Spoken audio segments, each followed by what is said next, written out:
We have a smaller audience in Geneva due to the competing versus forum, and big hello to our online audience, colleagues who are following it participation. As you know, the main purpose of our monthly briefing is to try to summarize developments of the month and to bring a few highlights, to help you to make a sense of the so many events and activities that we've been involved in. And last month of May, as you will see, was extremely busy. But before I move into our barometer evaluation and analysis of the dynamics, as you can see, you received the barometer with indication how main issues were featuring. I would like to indicate a few highlights, sort of resonating highlight after the whole week. One highlight is the link between digital policy and sustainable development. Most of you were this morning in the room at the Versus Forum opening session, segment. You probably have heard in any speech at least 2 or 3 times the link between digital and sustainable development. This is one of the major development, and we can expect that negotiation and digital policy negotiation will more and more with the sustainable development process. As you know, the sustainable development goals will be adopted in September this year at the UN General Assembly, and influence most likely all discussion on the World Information Society +10, so-called +10 process. This development, the other development, I can call it securitization of the digital. There were a few major events. There was of State Secretary Kerry in Seoul, which he clearly indicated secure concern of the U.S. Digital policy. There was adoption of a European security plan till 2020, where cybercrime featured together with the terrorism and organized crime as 3 security priorities for the European Union. And there was no attack pact or agreement between China and Russia, where 2 countries during the celebration of the Victory Day in Moscow signed in 2 presidents of no cyber attacks between 2 countries. There are still discussion and rumors what is exactly in the main objective of the agreement. But as you see, there is clear second dimension of stronger securitization of the digital policy, more bilateral security agreements, more focus on cyber security and related issues. Those are, say, 2 dominating elements from the now we will go step through our summary in May. Just a reminder, in May we had the Freedom Online conference in Ulaanbaatar between 5th or 4th of May. This is, as you know, one initiative which focuses on the freedom of expression on the internet. Between 4 and 8 May, there was 18th session of Commission of Science and Technology for Development here in Geneva, an important event in preparation for the Versus +10. Adopted a resolution, and we'll reflect later on more on it. There was an governance forum on 19th of May. There was a meeting, Internet Governance Multi-Stakeholder Advisory Group, preparing for the next Internet Governance Forum in Brazil. It held the 20th, 22nd of May. And yesterday we started the Versus Forum here at the ITU. It will till 29th of May. As you can see, high concentration of events, mainly related to the Versus process. We'll do a barometer and we'll go step by step, explaining summary why each of these elements had a rise or fall in the relevance on the barometer pressure list. But the cybersecurity. We have more or less constant trend since January this year, if you see broader context, of increasing importance of cybersecurity. As you recall, you started with the Sony attack on the Sony servers after the release of the movie featuring I don't know exactly the leader of North Korea, and apparently, allegedly attacked from North Korea on the Sony servers. It was first, and it in a way set the stage for more the whole year. What's happened during the month of May? Developments. There is new arrangement on information security cooperation between the European Union. That's a special arrangement. Then between China and Russia. We already mentioned this non-aggression pact. It's called the Cyber Non-Aggression Pact. At the European Union states was adoption of the new European agenda on security. A low visibility event, but very important because it's going to set Euro security policy between this year and 2020. Pat Cooking, one of the participants. That's the three major developments. Priority union. First, fight against terrorism, fight organized crime, fight against cybercrime. Therefore, it's very high on the policy agenda. Cybercrime will be one of the three security priorities for the European Union in the next 5 years. As it was low visibility but high relevance event. And U.S. in the United States Secretary outlines U.S. Internet Development Security Policy and declare official United States will use sanctions and other tools in addressing cyber policy issues. It was all used in case of Sony attack, but more ad hoc basis. Now it is a part of official foreign policy, use of sanctions in case of the cyber attacks that may come from abroad. Crime field, there was the hacker claims to have hijacked plane firewall, and Russian hackers indicated that they plan to attack banks worldwide. Those two announcements for, let's say, dark web, or really the first hijacking of the plane was the so-called attack white hats, people who had intention to check how far they can check the security system in this case. These were major developments, main developments in the field of cybersecurity. Here is IANA Transition. I'm sure that most of you have heard that the ICANN CEO, Fadi Shehadi, who spoke morning at the VERSIS Forum, asked departure from ICANN in March 2016. Obviously, such important decision raised many different interpretations. What is now? What is the message of this move? And there are different explanations, from very simple that he got tired because he put a hell lot of energy last years into his job, to some more related to conspiracy theories related to IANA transition. Therefore, it remains to be seen how is it going to affect a transition. Just to return for those following it on ad hoc basis, there was a question of IANA transition, supervision of ICANN from the US government Department of Commerce to a new global body, and the transition process should be finished by 30th of September. And there are many questions and concerns that it may not happen by 30th of September, and prolonged it will take the new phase.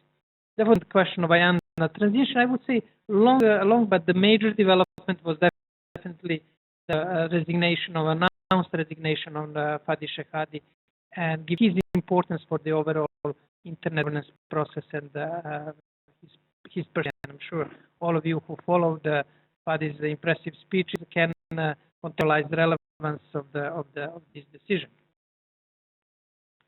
Another topic in this barometer exercise, question of ICANN and New Domains.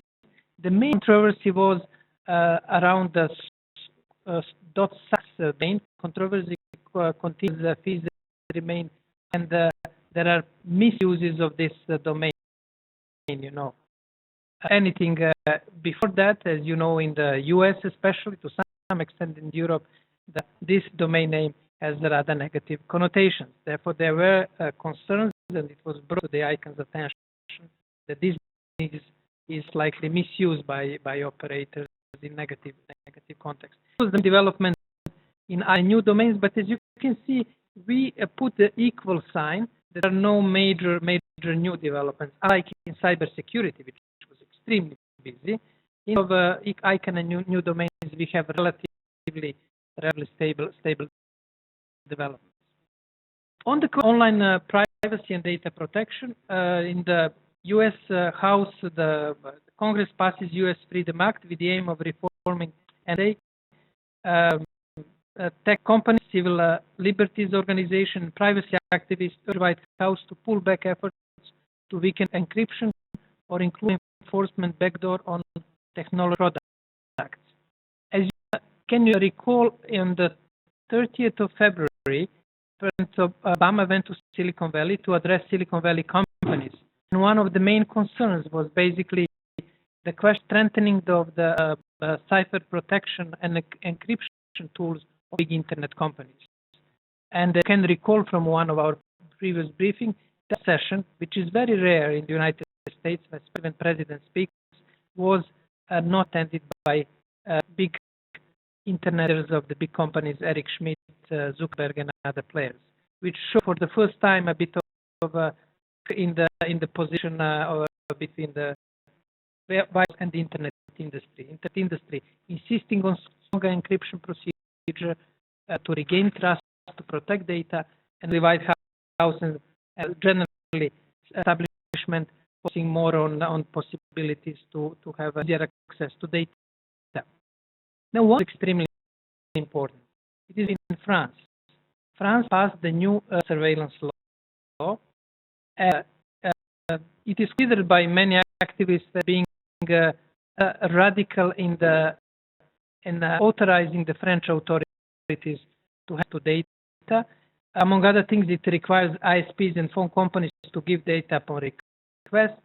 Urgent services will have the right to place cameras and recording devices in private homes and install keyloggers devices, basically that can decrypt what you're typing.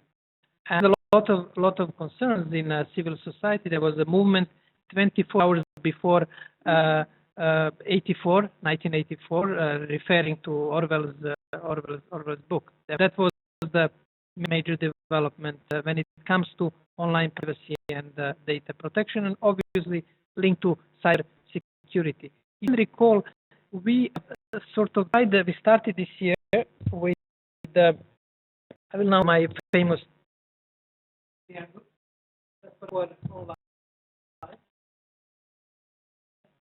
Triangle, we have cybersecurity,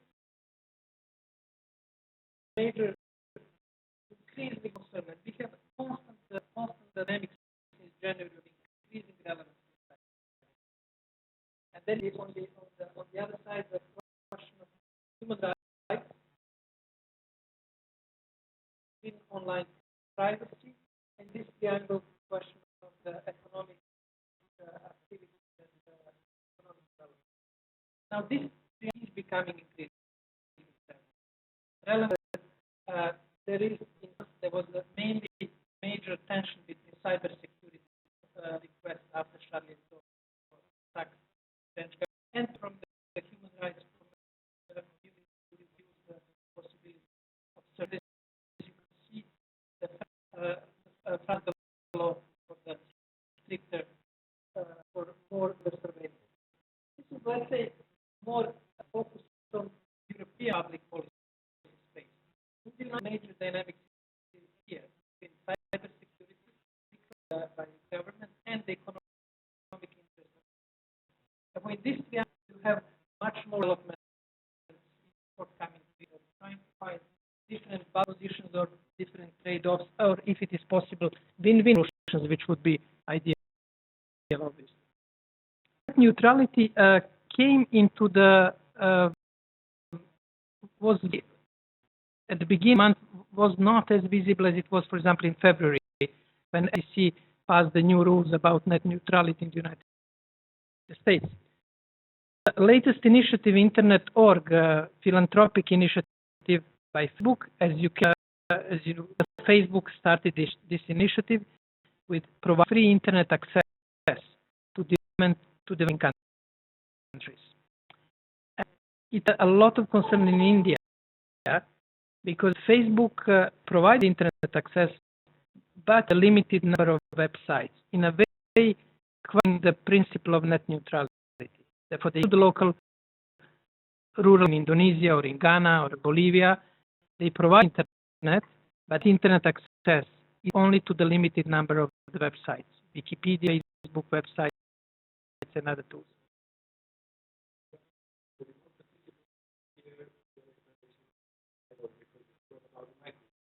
What is mic that I can use?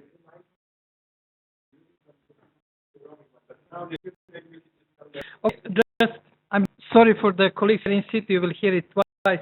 I drew the triangle with the following points in the triangle: cybersecurity on the top, highly relevant for our discussion on the policy, constantly raising attention and importance since the beginning of the year. On the left, economic development, economic well-being, and in the runner you have a question of human rights. Now, highlighted is that, for example, dynamics between cybersecurity and human rights is relevant in the European Union, especially in France, before adoption of the latest law. While security economic dynamics is relevant in the United States. With the basic views, governments trying to have access to the wider pool of data for security reasons, and internet companies trying to use that possibility in order to regain trust by their users and increasingly using encryption, very powerful encryption, in order to protect governments, including the US government, from accessing this data. Therefore, these are basic dynamics in this triangle. You can expect activities in this context. What's happening at the Internet.org, the protest of with now between 100,000 to 1 million signs by internet users, civil society organizations, and citizens against the requesting Internet.org to provide access, observe net neutrality, and to provide access to the full internet, not onto the websites which are selected by Facebook. And that's the most massive movements in the field. Therefore, what we expect is that we'll have more and more pressure in worldwide, outside the United States, where the at least decision is made to follow neutrality principle by FCC ruling on finding internet governance. We can expect more and more pressure in India, other countries, developing countries, for the principle of net neutrality. Europe made a counterintuitive move. Net neutrality has been removed from the Council document, preparing third on connecting continent package negotiation. This is now information, but this is a complex bureaucracy in Brussels, and this is important track on the connecting continent process. They removed the reference to net neutrality. It was rising. It goes out of the general trend which started with FCC ruling and there's protest. Therefore, that could be reached further. Maybe your telecom industry put a bit more pressure on the decision makers in Brussels. Again, we are still in Brussels. On e-commerce, on the 6th of May, European Commission announced the Digital Single Market Initiative. There was the security plan, which European Union announced this month for the next years. Here is a building block more in this third corner on creating digital single market. And what from Brussels is that European Commission is planning to put a lot of efforts and energy behind that. And the document is quite promising in the downward simple functional approaches to integrating the European digital market, remove barriers, making simpler the payments, the digital payments, harmonize the copy, and maybe especially those who are living in Europe will be affected positive, and you can download the materials without indication that you're opposed because servers in the UK, in Germany, you probably experienced that these problems used on the internet. Therefore, European digital single market will address it. I expect that it will move very fast because it is not controversial as other issues like net neutrality, cybersecurity, from the all member states will experience the benefits from that.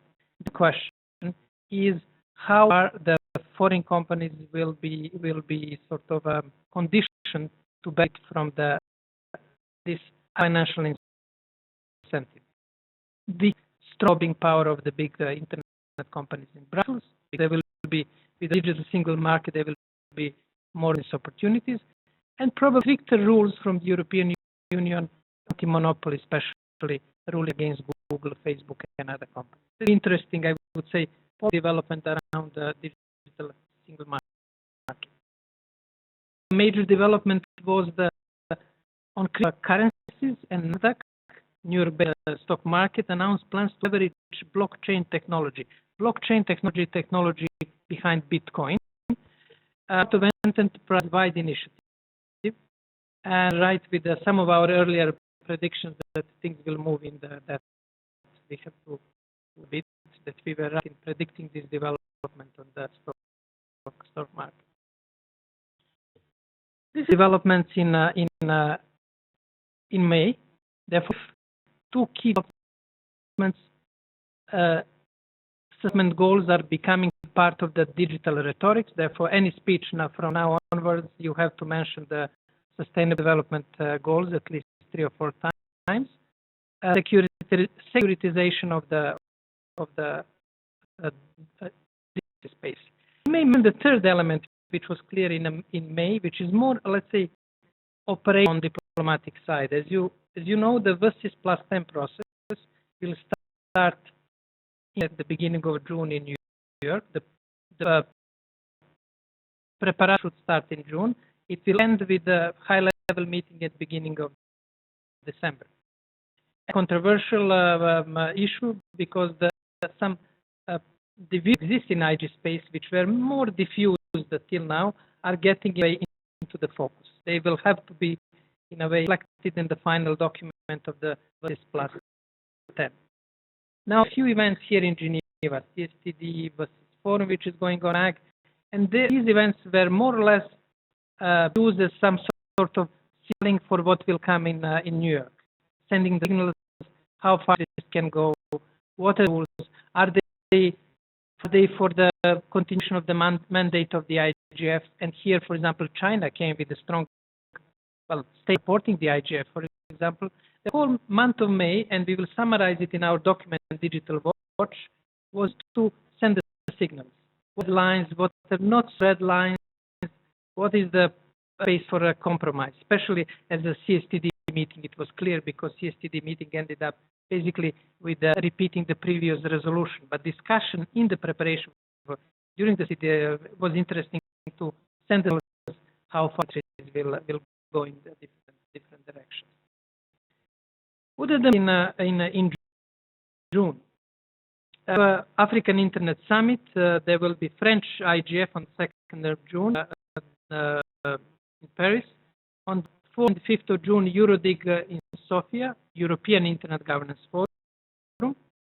But in one of the successful IGFs, regional IGFs with the high partition relevant discussion, and one of the successes as IGF as the method.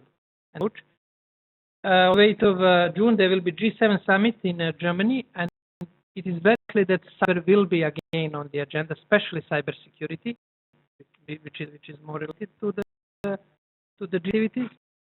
There will be June WIPO seminar on global IP strategy, WIPO services, which could have relevance on internet-related issues. 9th 11th June, global symposium for regulators, mind the digital gap. Canadian IGF, 15, 16 Nigerian IGF, 6 June Internet Law School at University of Geneva. and there will be a conference on jurisdiction in the Internet era. We'll send you the materials, but 17th and 18th of June, I think. Barbara, call the exact date, or you can check. So there will be conference. We are co-organizers on the question of jurisdiction in the Internet era. Quite a busy month. 16th, United Kingdom, GF. 18th, yes, jurisdiction, dispute resolution, Internet era, our conference here. 17th of June, in Singapore, you will have a so-called Octopus conference, which is quite important for cyber crime community. ICG fifth face-to-face meeting in Buenos Aires. ICG deals with the transition and don't do anymore with acronyms. I-53rd meeting in Buenos Aires, and the Pacific Regional Internet Governance Forum at the end of the month, I think Delhi. I have to check, send you exactly. Therefore, it will be extremely busy month. As you can see, something is missing here.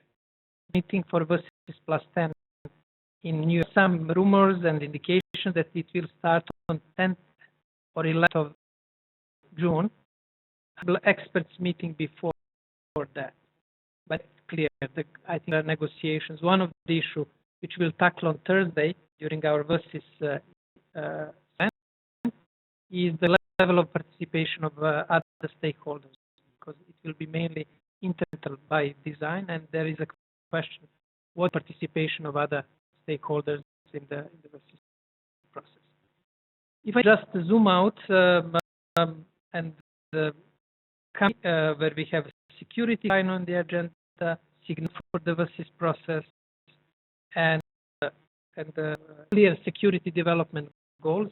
We expect in June, with all of these activities, that most likely the sustainable development goals and internet governance will be strengthened towards this negotiation. That will be most likely some development. We have to see what will development and impact of the Fadi Shehad announcement, resignation of departure on the related negotiations. These two processes have a significant interplay. The action and the versus, and they're not directly linked, but they shape the atmosphere of negotiation and the overall policy. Therefore, we'll have to see probably in June, we'll have an idea what will be mixed with the ICANN and the transition process. Well, I have a few acronyms, I'm sorry for that, but you are most people who do not mention in book, you are into the process and you understand that. Roxana? Just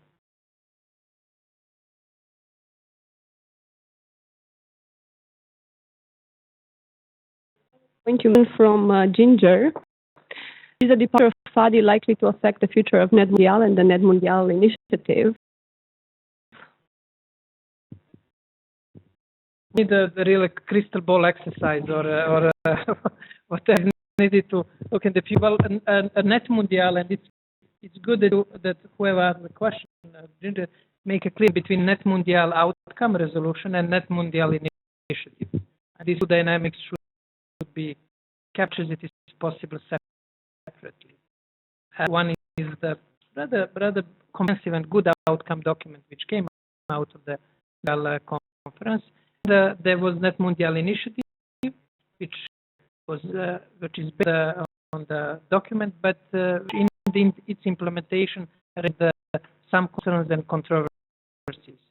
I think there is, if summary, there is a legacy of the NetMundial concluding documents, while the issue is much more open when it comes to the future of NetMundial initiative. Therefore, probably crystal ball would be directed in that way. Mixed should more positive on the document, and I would say more question marks on the question of the NetMundial initiative. Any other questions? Okay. Yeah. Yes, debate in the online community on the Internet.org initiative, and it's interesting to observe so far that we have John Laprise, who is assessing that this is in fact a commercial product, so it comes with a lot of strings attached, and a lot of fear around it, more or less justified. And then we have on the other side Stephanie, Rina, and Joao, who talk about the restricted access and what that means for public policy and for states. So it's one of the debates we're having, very intense one. And then we also had a question, again from Ginger, on... Could I come on this Sure, point? go ahead. One view, John is arguing that this is commercial product. I have to admit that I like this point because the real problem with the current internet business model is the products are confused with the service, and in this case it became even more radical because it is developed project Internet.org, but in time one can easily consider it as a building of the future market. This is what we have been hearing in the internet community. Therefore, again, another triangle that in the internet business model, current business model, we have direct money flow of services between the internet companies and the users. We basically submit our data. Therefore, the ambiguity which exists within the internet business model is one of the issues that we'll have to deal with. And I agree with John that it's much if it's labeled as a business product, and that's fine.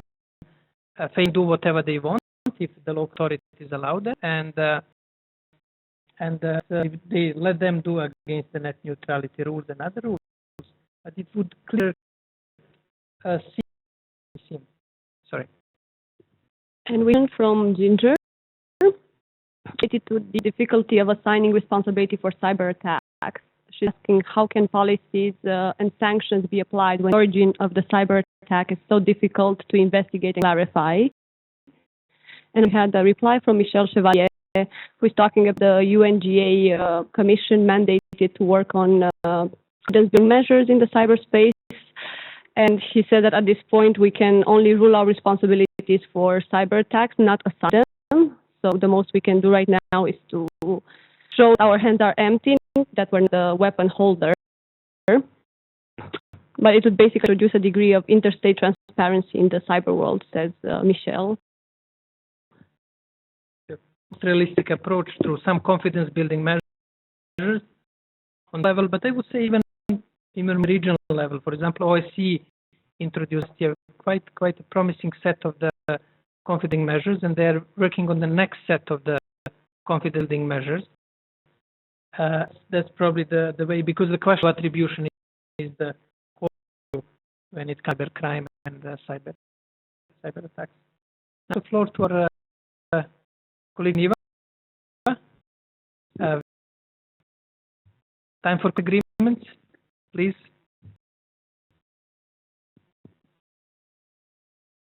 Let's try. Pardon?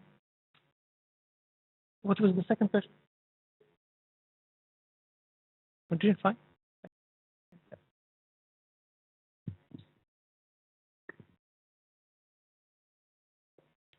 You could think questions to ask.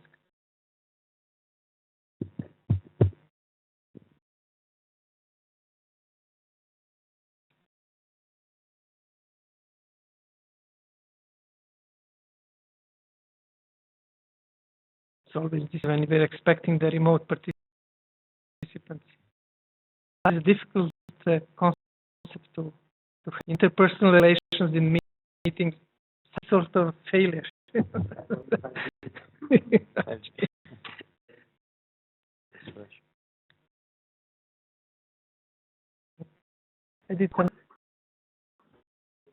Good. Wasn't aware. Are you ready for me there in Geneva and the world? Yes. Good morning. Sorry about that. You know, it's quite early. It's not even 7 o'clock here yet. So those of us from South America and North America are starting our day quite dynamically. A quick up notes, probably more detail than you even want to hear about the MAG and open consultation meetings last week, which were held in Geneva, but with also some dynamic online participation. week, which is multi-stakeholder advisory group for the IDF upcoming in João Pessoa, has a specific purpose to continue the efforts toward the preparations for the IDF annual meeting, with the priority to finalize the selection of main and focus sessions that will be held in the IDF and finish the process of workshop proposal evaluation and selection. Dennis Karklins opened the meeting with an enthusiastic review of the site for this year's meeting in João Pessoa as perhaps the best view yet for an IDF meeting, so we're looking forward to that.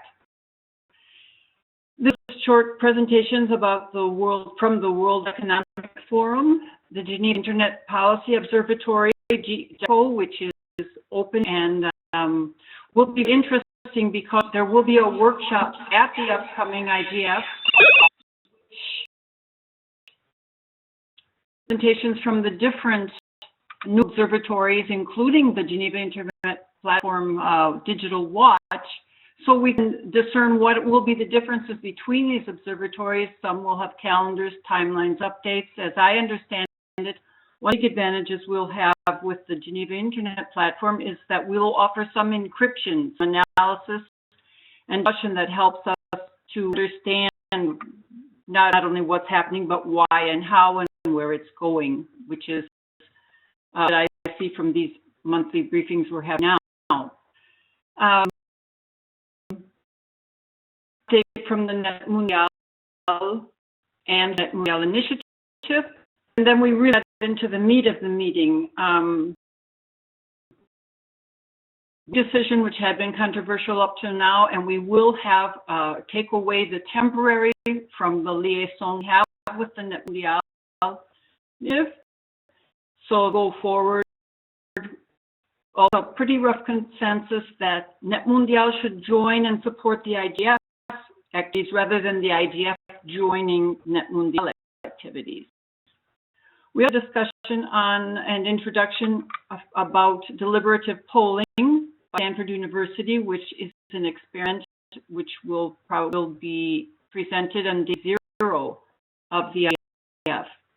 Highlight conference planning. Well, of 27 open forums submitted, 20 meet the requirements for open forum and will be held approved for the meeting. The buzz from an overwhelming number of workshop proposals were 200. We had to hone down. We wanted only 70.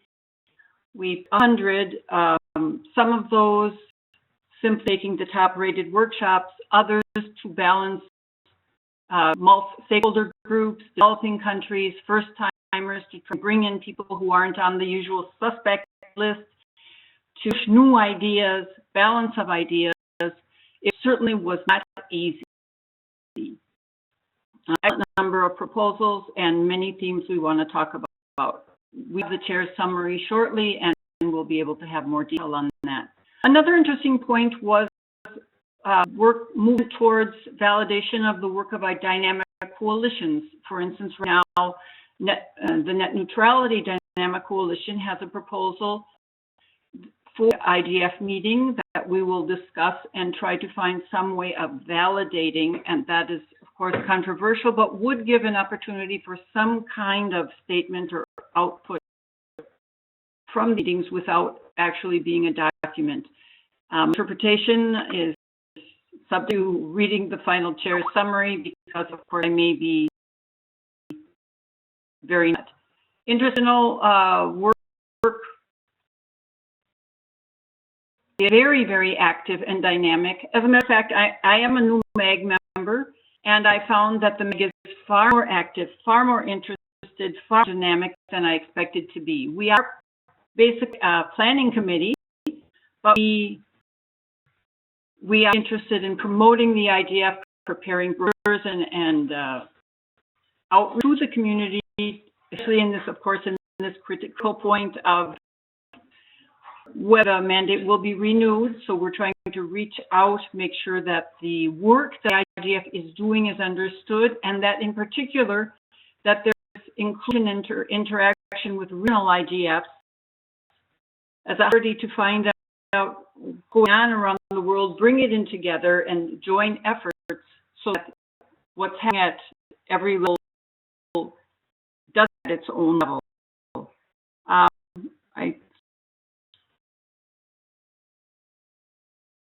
I'm sorry, the poll is on screen. What do you think about it? I understand that if you have an Apple device, you might not be able to take part in the poll, but what about the IGF in this 10th anniversary year is what will be the future of the IGF. And there are 5 options on screen. If you have a polling capability, you might be able to tick and submit your answer. Otherwise, please feel free to post answer. What do you think the future of the IGF will be? That IGF mandate will be continued, to continue as it is? Will the specific statement to avoid pub outcomes, to publish outcomes of some kind, it will be renewed at all, or we merged with another format? We do have a comment from John. Ginger, one question. Could you send us the link? We can see only PowerPoint. I don't. Okay. I'll have to ask Arvin to help us with that. Today, unfortunately, we're just having it as a slide. We don't have the interface because of device compatibility. But if people could please, in the remote box at least, A, B, C, or E, what do you think? We'll borrow Jovan's crystal ball here and see, and given things going to happen. I'd like to hear your statements on that, or Jovan, what do you think? Can you give us some input into that? Thank you, Ginger, for a great summary of the MAG meeting. It's now much clearer. I wanted to contact you bilaterally to explain me what happened, but now we share with the community. It's very, very useful. Zoom you with the concrete questions. On the question of the future of the IGF, I suggest that we post it as online polling on some of the software that you use. Also summarize that very intensive discussion that we have in online space. We have limited time now, since the most of colleagues who are here in the room, they have to do some sort of monitoring exercise to rush back to the VIPO, which is up the hill, half kilometer to UN. If we lose maybe 10 minutes for a discussion, and then we'll continue this discussion on the future of the IGF in the follow-up in online space or in online discussion. I would like to ask quickly. I know that most easy running back to the VERSIS forum. Do you have any question or comment on the summary of developments in May? Any suggestion if we are missing something? We heard from the colleague from Brazil that we missed the Net Mundial in our meeting in Sao Paulo at the end of June. Therefore, we will add it. Thank you very much for that comment. Anyone here in the room? Here, clear? I'm succeeding in the attempt and objective to size the event and to provide relatively quick and condensed explanation of what's going on. Now, don't the courtesy of for the host, but happy that if we managed to do it.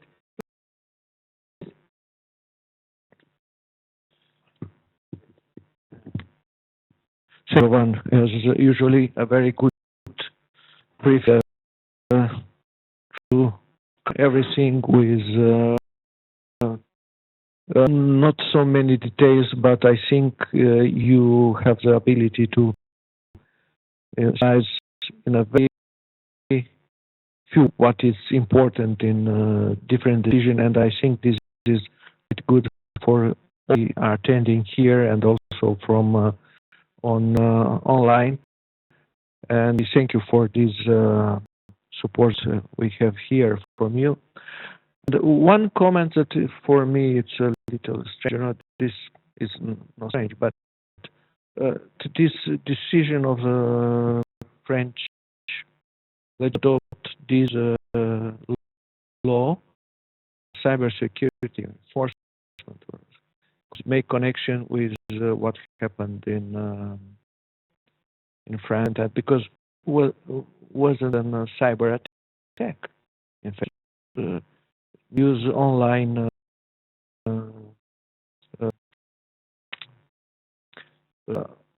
to make an attack. They sometimes it's and the action, I think it's a little out of the blue. Okay, threats, but not to make disconnect and make all on cybersecurity, on cyber enforcement. I think it'll stretch connect. There is a bit of disconnect. Yes. Between. Okay. Florian, it was hinted. Carefully following, obviously, all of us were shocked by what happened, and I was following the Charlie Hebdo attack. The first statement of the Minister of Interior, and I think the January event was the first statement was that we need to introduce more internet, make connection to the recruitment because most of the recruitment for terrorist attacks and what's happened with the two attackers, they are very prominent on the net. But it was a bit for me, a bit surprising move. And at that point, one should probably on the attack itself. His first statement was on the cyber aspect of the whole situation. I think that hinted already in what direction the regulation will move, and then the build up till the law was adopted. And obviously, this is the ongoing discussion, and thousands of pages are already and blog posts are filled with arguments, cons. Is it a zero game in which you need more security, less privacy? Can you win solutions? And I think one of the underlying debate of our era, and the most important debate, how to make possible win-win solutions, because there are legitimate concerns, security concerns, and obviously legitimate concern on privacy. Forces are sort of balanced, made the check and balances into the system, legal rules, legal mechanisms that can ensure that surveillance is used into the proper context, proper hands. Was the only point where some sort of convergence of diffuse can appear. But what was really a bit worrying for me following the debate was the sharp opposition between two positions against surveillance and surveillance. And it is, I think, key reason for constructive discussion where it can be used. But even that, I said, if any of you would like to do PhD thesis, that could be an excellent topic. It's an investment for the discussion in the next 5 to 10 years. This issue will be around, definitely. Achieving some sort of win-win option for the ensure security and protecting privacy. Well, if I have other questions and comments, I would like to thank you for your time. We will be seeing each other at the end of June with a quite busy month ahead of us, and see what will happen. And especially will be happening in LANA Transition and question of the versus plus 10 negotiations. Thank you, and I will be seeing you at the versus forum. Those of you who attend our course on internet, we are merging the course activities today with the briefing. We'll stay the next 20 minutes to have for the consultations. Thank you. That's for remote participants. And unfortunately, I'm not yet to synchronize my sort of the delivery of my presentation with following online chat, which is very substantive and interesting. Thank you. All the best. Bye-bye.